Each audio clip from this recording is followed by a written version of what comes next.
Սիրելի երևանցիներ, Հայաստանի Հանրապետության սիրելի քաղաքացիներ, ամփոփվեցին 2026 թվականի ընտրությունները եւ ես որոշ գնահատականների հետ չեմ կարող չհամաձայնել մեր գործընկերների,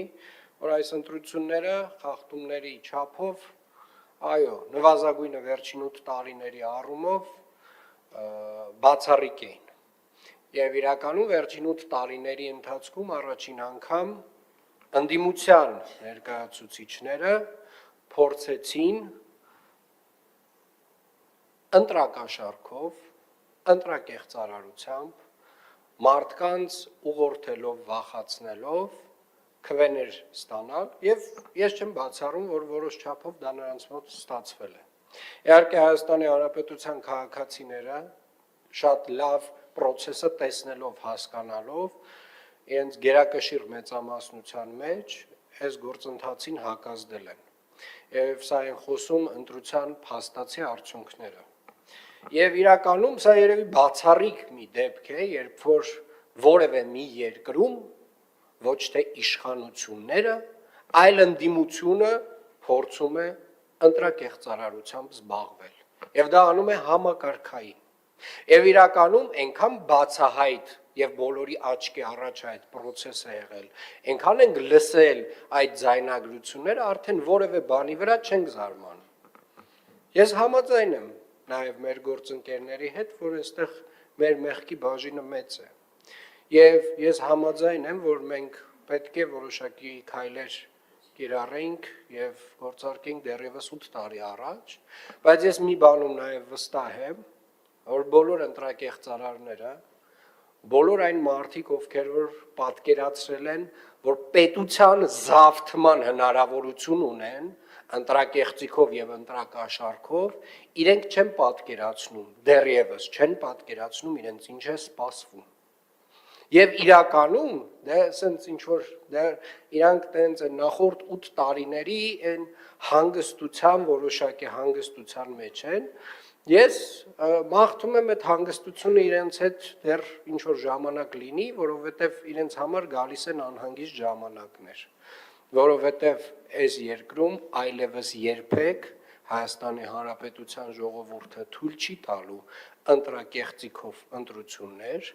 Հայաստանի Հանրապետության ժողովուրդը, գիտեք մի բան էլ ասեմ, մեզ ասում են իսկ ինչի այդ ուժերին չգիտեմ, կենտրոնական ընտրական հանձնաժողովը դուրս չմղեց ընտրապայքարից, ինչի դուք չդիմեցիք, ձեր ուժը չդիմեց, դրան շատ մի պարզ պատասխան կա, որովհետև եթե մենք դիմեինք եւ եթե օրինակ կենտրոնական ընտրական հանձնաժողովը այդ ուժերին հաներ ընտրապայքարից, 5 տարի ողբ լաց եւ ոռնոց էինք լսելու այն մասին, որ այդ ընդդիմադիր ուժերը գալու էին, հաղթելու էին եւ մենք դա նրանց թույլ չենք տվել։ Այ հենց այսենց պետք է ընտրակաշառքով փորձը կատարեիք, գնայիք գլխով պատին խփեիք, գլուխները ջարդեիք ու հիմա էլ կաշիներդ քերթվելու է։ Բոլորինը, բոլոր ընտրակաշառք բաժանողներինը։ Բոլորինը ու այո պարոն Թորոսյան այնց կոնկրետ ընտրակաշառք բաժանողներինը, ովքեր որ այս պետության դեմ փորձել են հանցանք գործել եւ փաստացի չի ստացվել։ Կաշիները քերթվելու է։ Ես ձեզ խոստանում եմ, այս ձեր աչքի առաջ։ Դուք էլ ծափեք տալու։ Ապացույցները ինձ թվում այնքան ողողված է ապացույցներով մեր բանը համացանցը, թե ինչա տեղի ունեցել այս ամբողջ process-ում, ում ինչքան փող են առաջարկել, ու առհասարակ նաև ժողովրդի նկատմամբ այդ վերաբերմունքը, մարդկանց լեզվա մտածողությունը, իրենք սեփական ժողովրդի նկատմամբ իրենք ոնց են վերաբերվում, ոնց են խոսում սեփական ժողովրդի մասին, խոսում այդ մարդկանց որակների մասին, խոսում այդ մարդկանց տեսակի մասին, խոսում այդ մարդկանց մինչ հեղափոխականը այդ էլիտաների մաս կազմելու մասին, որովհետև մենակ այն ժամանակ էր ժողովրդի մասին այդ տեսակ կարծիք շրջանառվում եւ ակնկալվում, որ օրինակ 5000 դրամը կամ 10 հիմա դե բաները բարձրացել են, 5-10 չի, 20 չի, էական մեծ թվեր են եղել, բայց մի բան կարող եմ ասել, շիրելի երևանցիներ, Հայաստանի Հանրապետության սիրելի քաղաքացիներ, մենք տեր ենք մեր պետությանը, ինչպես եւ դուք։ Մենք տեր ենք մեր երկրին, մեր անկախությանը, մեր ապագային, խաղաղությանը, մենք տեր ենք Երևան մայրաքաղաքին եւ մենք տեր ենք Հայաստանի Հանրապետությանը։ Հետևաբար շնորհավորում եմ բոլորիս 2026 թվականին տեղի ունեցած ընտրությունների հաղթանակի առիթով։